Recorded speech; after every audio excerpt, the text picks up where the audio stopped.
registers. They're not licensed contractors. Folks, go to the LSLBC website or on your telephone, just type that in and type in the name of the person who's trying to do business with you. If he's not licensed, he's not going to be there.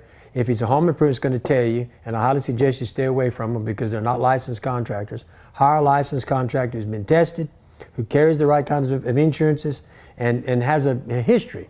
The longer the years somebody's in business, the better off you are when you're going to pick somebody to build your project. But the first thing is they should at least have a license, be a licensed contractor where they've been tested and can pass the test, get continued education, things of that nature. All right, so just remember you can go there. And remember, the other thing they do, watch your contracts, these one-page contracts, if it doesn't spell out like me, my contracts, and it has examples to do, but it's a total of 30-something pages. Therefore, you're going to know exactly what I'm going to do and exactly what's required of you. That's a well-understood contract. Talk to an attorney. He's going to tell you, I'm right. Whatever we agreed to needs to be in writing. Okay? If there's a problem, the written word doesn't change. Verbal stuff changes. You got to be careful with that stuff. Don't do nothing. I highly recommend you don't do nothing verbally. Now, Mallett Building's been in business 23 years, 22,000 buildings on the ground, A+ rating with the BBB. Folks, we got a plant. We cover 3 states. If you want somebody experienced, he's a state licensed contractor and been doing it a long time, we're the company. It's just that simple. So today I want to talk a little bit about, and I had a customer that I was talking to a minute ago, and we got on the subject of post frame versus stick frame. What's the difference? Well, stick frame is you pour the slab first, and when they pour the slab, they're going to put anchor bolts out of the bottom, outer perimeter. They're going to put a plate, and that's what holds building down. Got to put chain walls because now all the weight is supported on that outer perimeter. On the inside, you're going to put inner walls. You got to put some chain walls there because all the weight now is sitting on top of that slab. Okay, that's what happens in stick frame. The problem with stick frame, in my opinion, when Rita hit Cameron Parish, all the houses. What surprised everybody was all the slabs were clean as this, clean as this desk.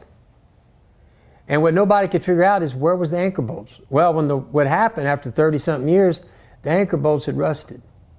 So when the water hit from the storm, it just pushed the buildings off the slabs. Because understand, the only thing holding that house down is the anchor bolts. And those anchor bolts, when they rust out after 10, 15, 20, 30 years, there's nothing, just the weight sitting on the slab. There's nothing holding it. They're just going to break right off. That's stick frame. Post frame, and you know, you got to pour the concrete first. So when it's winter time, it's hard to pour slabs because it's hard to get your pad compacted and all these things.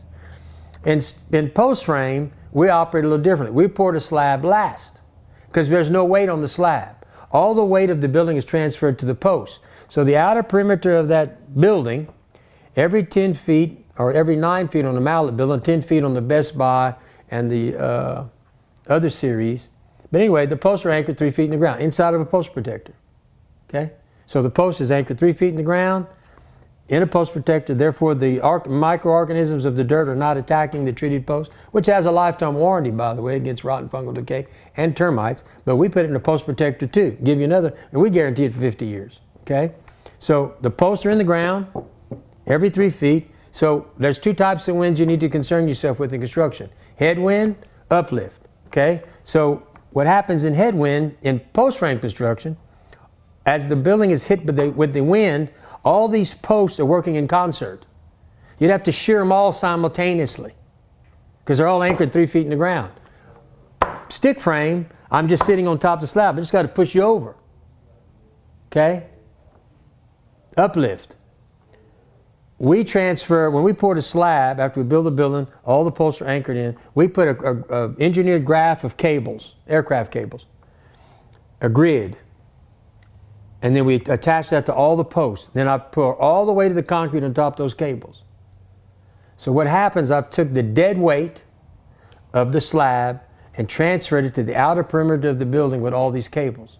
So if uplift would occur, it's got to lift that whole slab up. And if that happens, you don't want to be around. And it's highly unlikely.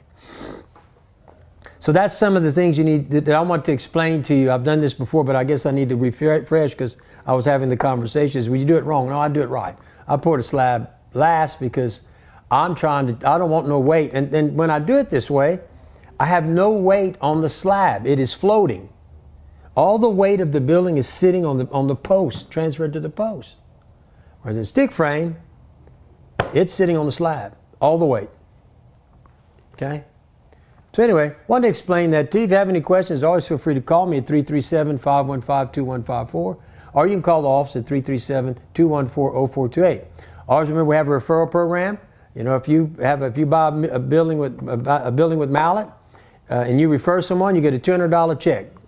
That's simple. In other words, if you sell 10 buildings, you're going to get $2,000. I'm going to help you pay for your building because now you have a product to show at your house.